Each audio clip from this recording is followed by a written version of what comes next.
mu Rwanda nta mukino wa gishuti u Rwanda rujya rukina, rwitegurira rwo mu irushanwa ahubwo ugasanga rugiye kwitegura mu irushanwa, abandi biteguye bakina imikino ya gishuti babaye itari cyahita babakuramo.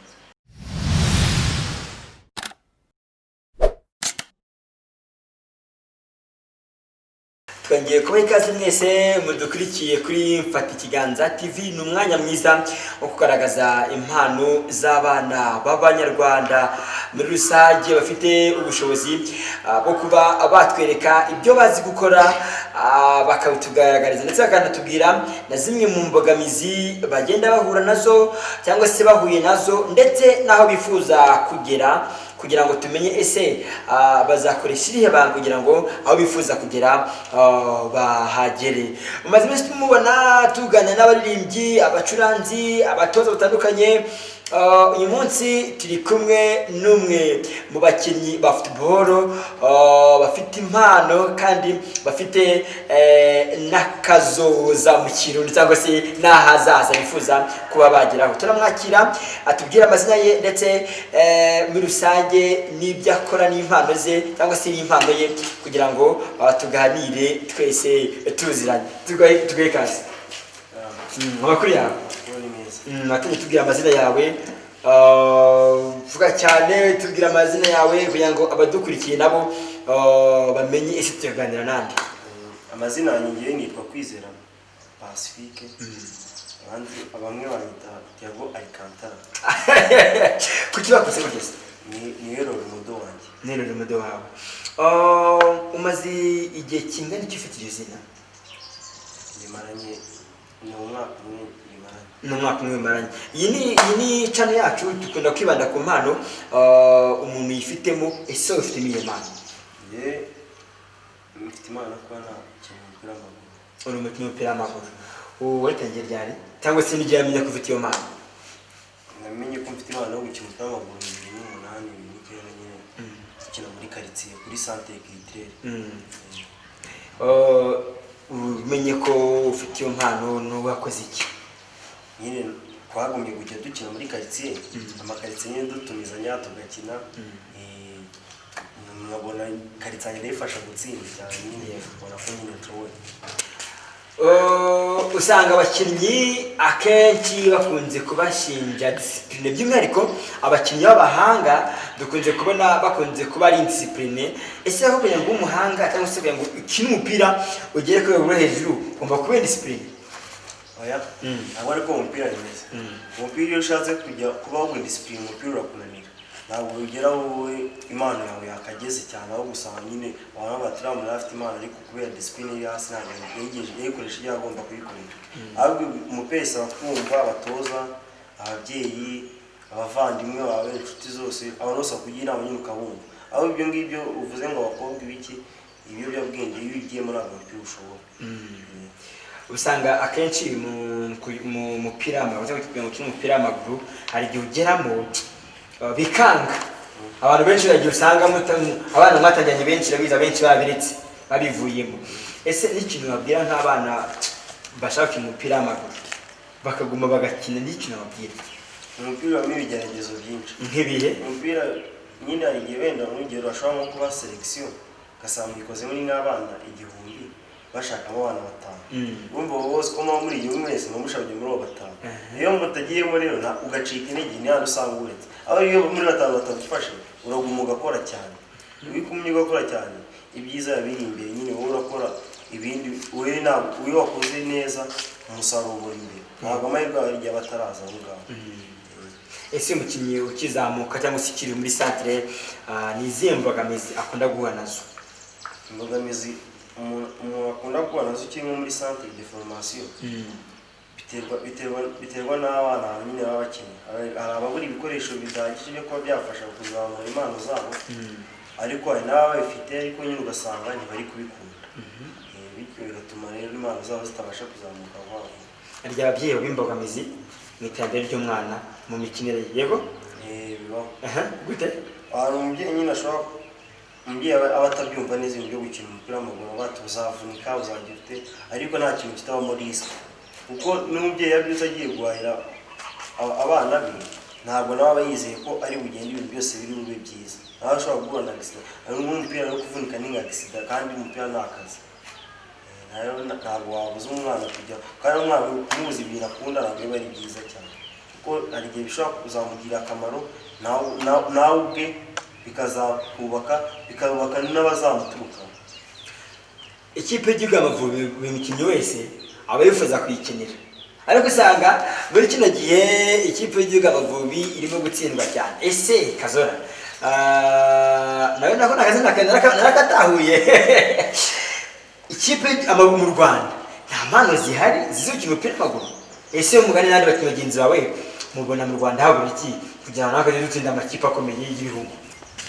Mu Rwanda bakiriho nabo bafite impano, kandi n'ikipe y'igihugu ntabwo ari idakomeye, ahubwo bishobora kuba biterwa n'ukuntu nyine itegurwa. Ugasanga nyine niba ikipe y'igihugu yiteguye icyumweru kimwe, izindi kipe ko wenda nk'urugero ushobora kumva nka Uganda yagiye gukina match ya gicuti ikinye n'Ubufaransa niba ukabatsinda baramenya experience. Aho u Rwanda nta mukino wa gicuti u Rwanda rujya rukina, bitegurira rwo mu irushanwa. Ahubwo ugasanga rugiye kwitegura mu irushanwa, abandi biteguye bakina imikino ya gicuti babaye tari cyahita babakuramo tusaba barusha. Yego, uburyo se abana bo mu Rwanda bategurirwa mu mikinire ubona ari nibyo ngibyo bakomeza cyangwa bagira impinduka bashyiramo yabo nawe muzamuke mugire hejuru?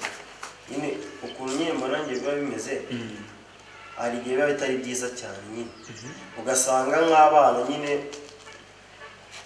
batangiye gukina umupira, wenda nk'urugero under 17 ukuntu Sekafa igihugu cyacu kivuye, ntabwo ari uko bari abana ari abaswa n'abana, ahubwo reba bari abana bahamagaye icyumweru kimwe direct ahita bagwa mu irushanwa, bahura n'amakipe yiteguye. Ibi ngibi bahise bavamo n'ibyo twabonye, ntabwo ari uko ari abaswa ahubwo ni ukudategurwa neza. Tunakize mu buzima busanzwe n'utuye dukosa uyoboka mu bwana bwawe? Dukosa nakoze nyiri umwe dukosa nakoze bigeze kujya gukina siporo n'indi karitsiye nyine, twajyaga dutora mu karitsiye bagakina siporo n'indi karitsiye. Tugezeho nyine dusanga siporo baraturusha guteza, bati mureke turwane dukine mu migeri. Dukina mu migeri nyine turarwana. Ibyo mbona nyine twajya dukora nyine tutabizi, nyine yaba bose tutabizi. Inde mu buzima bw'abashimira kugeza aho ugeze ahangaha? Gushimira mama, gushimira ko mama ni umuntu nyine umutiva, aramfasha mu bushobozi bwose, akamfasha, akamba hafi, akangira inama mu bintu byose, kandi ati iki ni kibi, iki ngiki ni cyiza. Nanjye ndareba nkabona ibintu bifite umumaro, nzakora ibyo. Mu buzima bwawe kugeza ubu ngubu ati uyu muntu ndamushimira aho ngeze ahangaha niwe wabigezeho? Babiri bonyine barangiye? Babiri ndumva baba ari bakeya kandi bose. Okay, abo ushaka nta kibazo. Akundirije batatu. Wowe reka mvuge bamfashije kuko nyine urabona bose baba barafashe nyine umuntu wagomba nko kubashimira. Tuzo bose nagiye nyine nyura imbere nyine bose ko bose bangiraga inama. Bose ndabashimira, ariko ca nanjye zigira yaramfashije, ariko ca kase tuzo The Winners, ari perezida wa The Winners nawe yaramfashije cyane.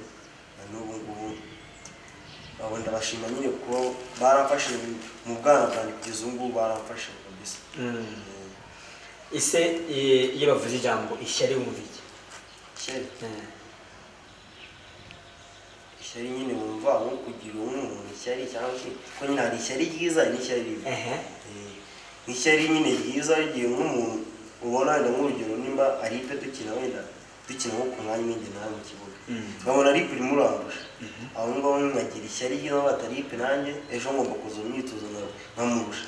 Ni ishyari ryiza. Ishyari ribi ni ukubona umuntu wenda iterambere ryawe ntabwo rijya rimushimisha. Iyo wambaye neza wambaye gute? Nambaye neza nkunda kuba nyambaye ikabutura, numva nambaye neza cyane. Tubwire iyo wambaye neza kuva hasi kugera hejuru. Mba nambaye supurese, nambaye ikabutura, nambaye n'umupira usanzwe, numva nambaye neza. Rero iyo ubonye umuntu akavuga ngo umuntu yambaye nabi ukaba yambaye gute? Ticaye umuntu yambaye nabi tu.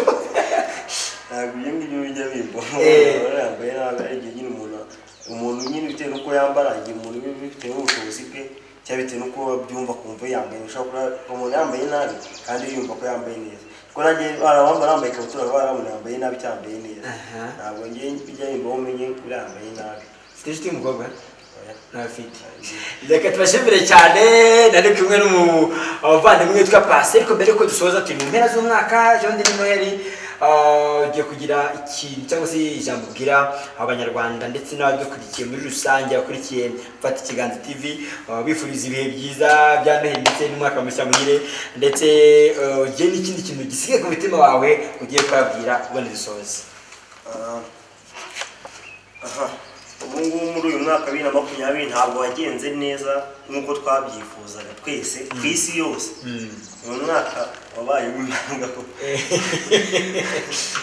umwaka utatubereye mwiza twese bitewe na buri muntu ikintu cyose yakoraga cyose cyarapfuye ni umwaka rero tugiye kwinjiramo 2021 tutifuza ko wazagenda nk'uko 2020 wagenze bikaba rero ngubundi nifuriza abanyarwanda bose umwaka mushya muhira 2021 ifuriza Noheli nziza abayemera n'abatayemera bitewe n'imyizere y'abantu bose nyine ndabifuriza Noheli nziza ifuriza n'umwaka mushya muhire iby'umwaka 2020 tukabisiga inyuma tukagira umwaka 2021 Imana ikazagiramo umugisha murakoze cyane turi kumwe na Pasi atuganirije byinshi ku buzima bwe atugiriye inama kugira ngo umukinnyi mwiza yitubwira ngo ashaka kuba ufite discipline nyinshi bigufasha kuba umukinnyi wa football atugiriye inama kuva atangira football atubwira amakosa agiye akora mu buzima bwe ngagiye mubyumva atubwira ibyamushimisha